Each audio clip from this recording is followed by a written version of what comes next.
Hi, I'm Zinc D, and I want to continue this idea that I've been talking about the last couple of videos of playing with confidence.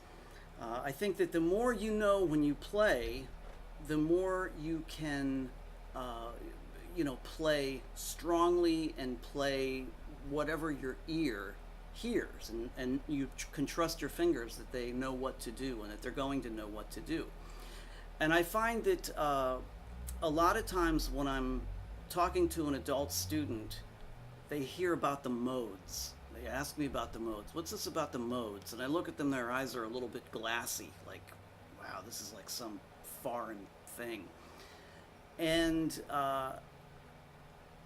they look at guys that know the modes almost like they're on the other side of the shore. You know, they're on the other side of the lake. So they're over here and they're looking at the guys over there and they're wondering, like, well, how do I get there? And they don't necessarily think that there's a bridge from here to there. It's just you're either on this side or you're on that side. And there is a bridge. There's a way to get over there. So the way that I think of the modes, and this is just my own mindset, the modes is not a finger pattern. It's not a set of notes. It's not a visual grid pattern on the neck. It's not a series of numbers. What it is a set of sounds. Every mode is a sound. And if you understand what that sound is, then you know any number of ways to get that sound. And it doesn't matter what key you're in or what fret you're on, you can get that sound. And that's all the modes are. And then how to use them is a different thing. But get one thing out of the way. The modes are a sound to me. So here's the thing. When I learned how to play the modes, I learned the modes as a series of, let's say, 4-fret boxes that cover all the 6 strings. So like a G major scale or a G Ionian mode is this.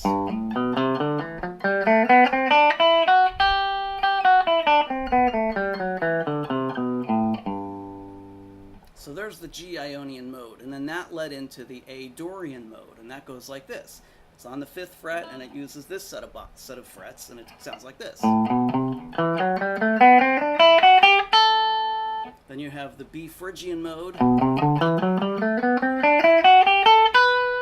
Then you use the same finger pattern, but you start on a different note, which doesn't make a whole lot of sense. And then you have something called the C Lydian mode.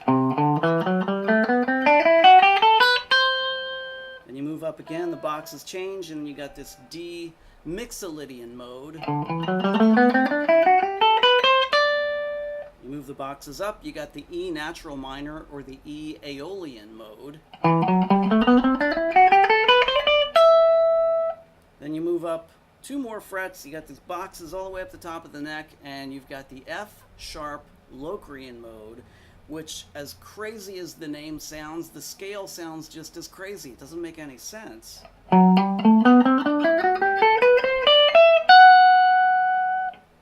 So you really should finish it off with a G major scale again at the top. So everything sounds finalized again.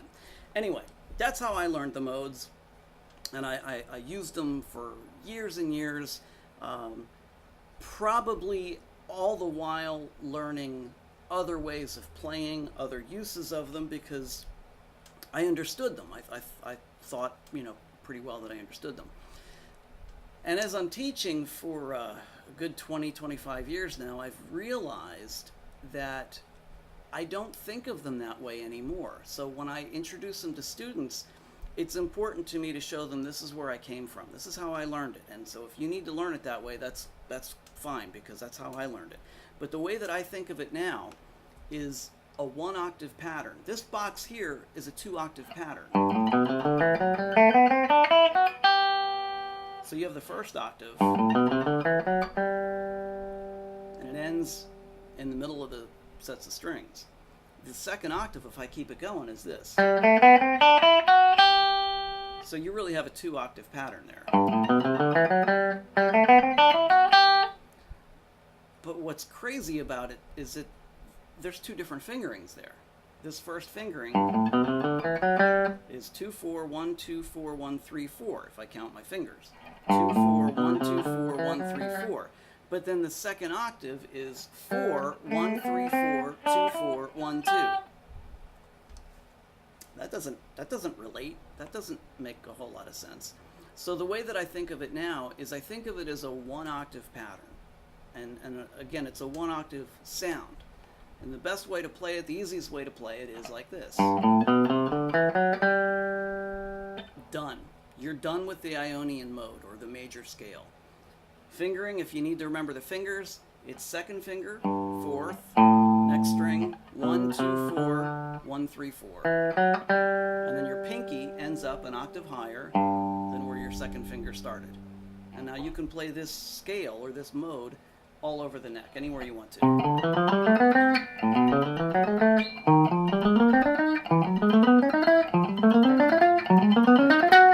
So now you're playing the major scale or the Ionian mode, but your roots are changing. I played the G Ionian mode, then the C Ionian mode. I went up to the E flat Ionian mode, the E Ionian mode. I think I played the F Ionian mode, and I'm just moving that finger pattern around. But what's very cool about it is if you go back to my other videos where I showed you the trick for memorizing all the notes on the neck, and you do this.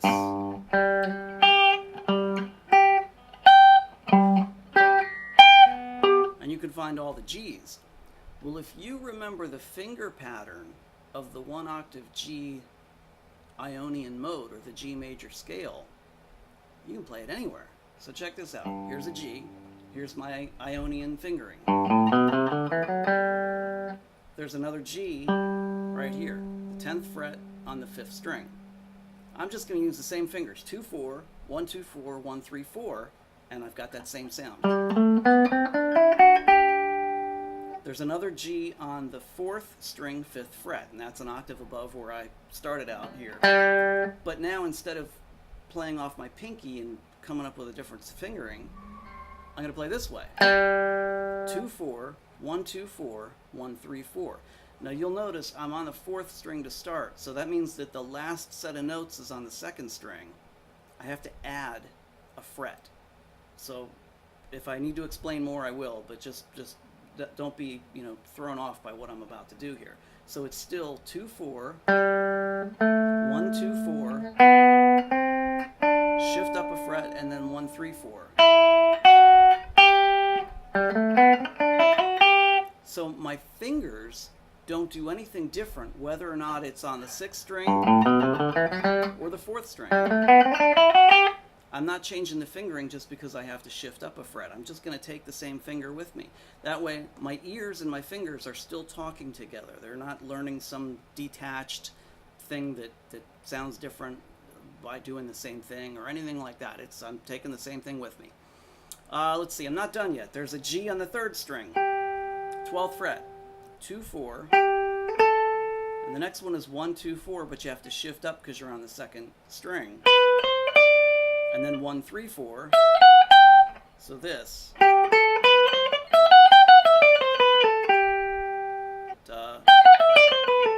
You can play that with 1 and 3 just because it feels right on the 3rd string. But it's important to understand that it's the same shape that you played back here. Okay, so that's how I think of all the modes. All the modes are a one octave shape. So my Dorian mode is this. So it's 1 3 4, 1 3, back a fret, and then 1 2 4. And then I end up an octave above where I started. Whoop.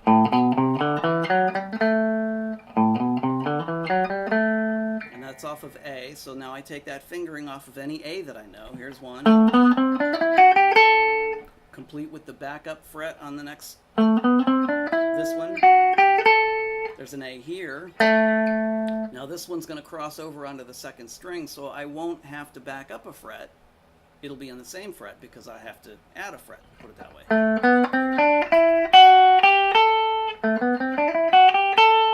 But I'm only moving that one up because it's on the 2nd string. There's another A right here. And here I have to move up a fret on the second string that I'm going to play, which is the second string. Now I move back a fret.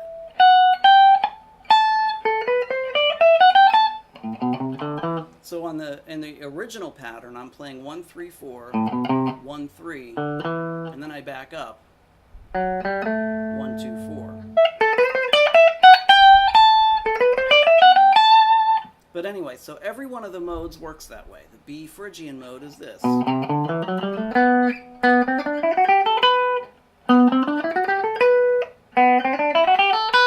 Complete with changing the sliding up the fret anytime I run across the second string, but otherwise it's the same finger pattern. So practice the modes that way. Just learn one octave and keep them all in the same key. So don't play G major and then play D Dorian. Don't do that. And then G Phrygian, because that doesn't sound like anything. Keep it in the same key. Keep it in the key of G and move it up.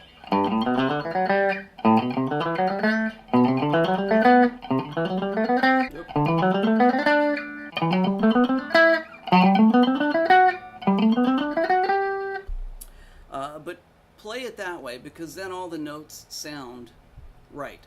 Then how do you use it? Well, the key to using the modes, pardon the pun, the key is understanding that when you play a song that's in a certain key, it's got a chord progression, and the chords change. They have changing harmonies, but they're in the same key. The song would be in the key of G, another song's in the key of A. You got blues in D, whatever, but they're in a key. And what that means is that you start on that note, whatever the key is, in this case G. You're in the key of G. The chord changes are going to come from the key of G. So here's all the chords in the key of G. There's a G chord is on the first scale degree here. The G has a G chord, and that only makes sense. The next chord in the key of G is an A minor. And this isn't really the time or the place to explain why. Second chord is A minor. Key of G, G major scale. G chord, the next chord is A minor. The chord that follows that in the scale is B minor. Again, sky is blue. Don't worry about why. It's just the third chord is minor.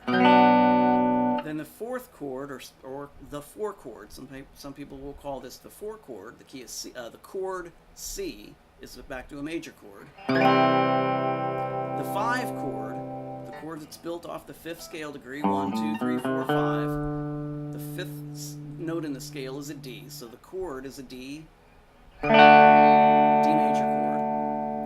The chord off the sixth in the G major scale is an E, and that's a minor chord, so E minor. And then the chord off the seventh is one that doesn't really get played very much at all, but it's an F sharp minor. If you're just dealing with three notes, it's a F sharp diminished chord. So an F sharp diminished. I'm actually playing one note in there that I really shouldn't be, because I'm playing a diminished seventh chord. It should just be three notes. But anyway, that's the chord for the 7, and then you're back to G. So if you're playing a song in the key of G, you'll come up with G, A minor, B minor, C, D, E minor, and once in a great while you might find an F sharp minor 7, or a diminished chord, F sharp diminished, or if you add the 7th, it's an F sharp minor 7 flat 5. Jazzers use that chord all the time. For a different reason. But anyway, again, there's all these different tangents that we can go on, but just the sky is blue. So here's the best way to use the modes. Play through a chord progression. If you have a looper, great. Play the chords and then practice the right mode over the right chord. So I'm going to just set myself up with a 4-beat. I don't even know what to play. Just something like that. Let me make it let me make it 2 bars just so that you know what's going on. All right. So it'll go 1, 2, ready, and then I go to A minor, B minor, C major, D major, E minor, F sharp, craziness, and then back to G major.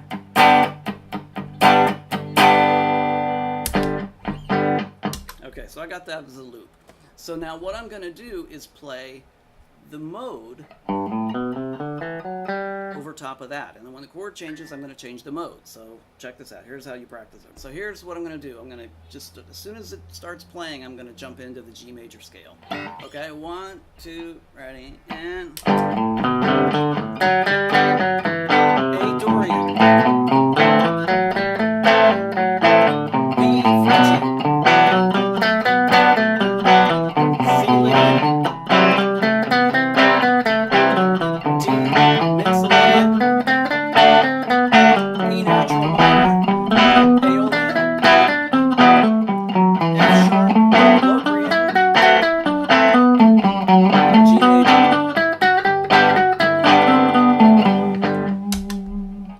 All right, so that went through it pretty quickly, but that's the essence of how these chords and scales go together, how they relate to each other. So let me just come up with a really stock chord progression, and I'm going to play it really slow so that there's enough time to talk through my chord changes. So we'll do like a 50s doo-wop song that just goes 1, 2, 3, 4, 2,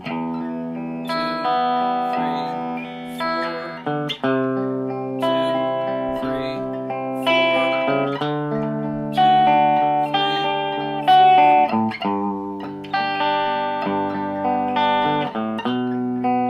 change it up here.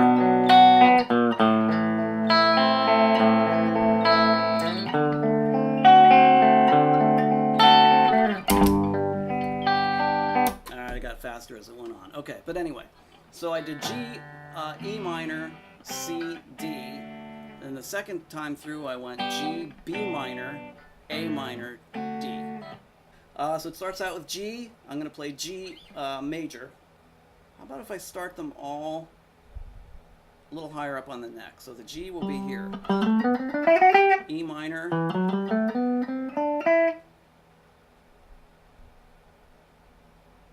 C. I can start C here. D. G. Then I did B minor. So B minor would be Phrygian right here. A minor.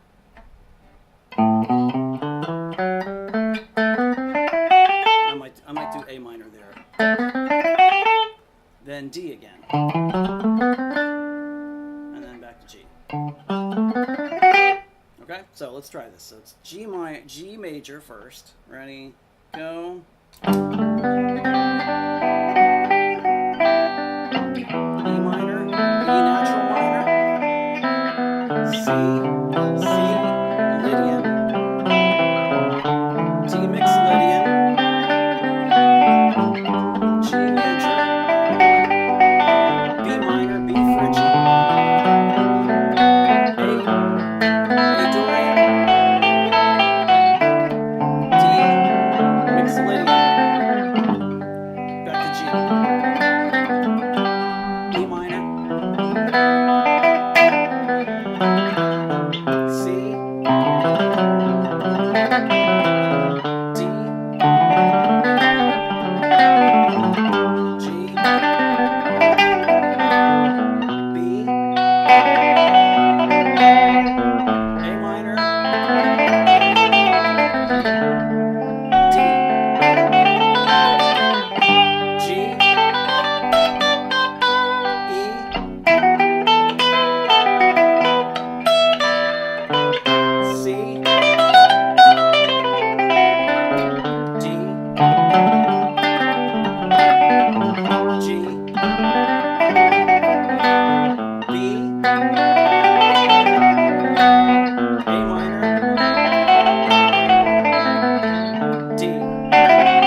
that went a little bit fast, but that's the essence of how you play over chord changes. You change the mode with the chord. So the better you know the modes, the better you know the sounds, the easier it's going to be when the chord changes to recognize that sound and know what fingering pattern or what note pattern or what sound you have to play and adjust to match that sound. So it's, there's a lot to it, but it's not an insurmountable thing. It's like a sport. Think of it as a sport. You're volleying back and forth to each other on the tennis court. Well, those guys on the tennis court are trying to knock each other off. They're trying to get it so that the other guy can't return the ball. But if these guys were just volleying back and forth, a friendly game of just, wouldn't be very interesting, but it would be, it could go on for a long time. That's the sport aspect that playing chords, playing over chord changes in music. You have to be able to have the skill to know what to do over the right chord. When the chord changes, you need to know how to make an adjustment so that what you play still sounds good over that. When the chord changes again, you make whatever adjustment that you need again. And if you're playing with someone who's listening as they're playing the chords, they'll change the way they're playing the chords based on what you're doing. So you might give them some different rhythm, and that'll make them play the chords a little differently. So it can be a very dynamic, changing sort of thing. A jam session could go on with two people. You can play a song for half hour and not get tired, because every time you do something, you feed off of each other, and with just a couple simple chords. So it's a lot of fun, and as much as you can, that's what you want to try to start exploring. Don't be afraid of the modes. Don't be afraid of music. Don't be afraid of all that there is to do, because your ear is going to know when it's wrong. So you got to trust that, and you got to start learning how to trust that it also knows when it's right. It'll know when your fingers are going to the right place. It'll know when the strings are the right strings. Okay? So I'll be glad to help you out if I can any further. You can, leave me a comment, subscribe to the Zinc D channel on YouTube, follow me on Facebook at Zinc D, and I do Skype lessons as well. So if you're interested in some one-on-one, how I can help you out any further, just let me know. I'd be really happy to. Okay? So thanks for watching, and I hope you continue to enjoy the journey.